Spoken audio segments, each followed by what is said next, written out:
Napatawad mo na ba ako?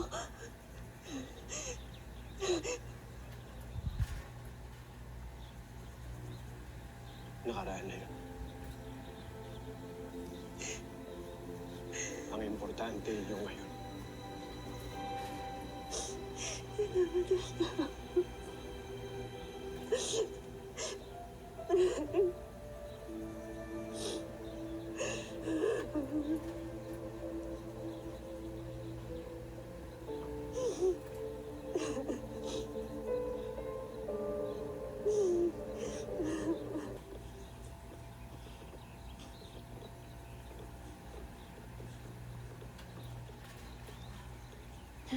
Sana wala tayong maging aberya sa pag-alis natin.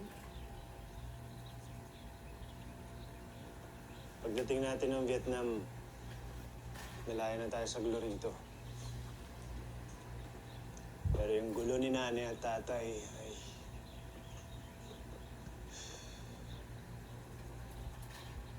Mahaba naman ang biyahe natin.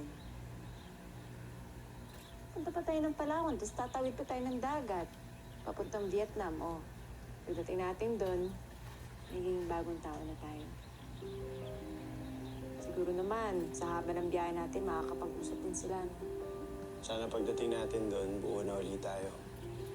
Huwag mo na isipin yan. Hindi ka na. Ayos mo na ba gamit mo? Oo, okay na.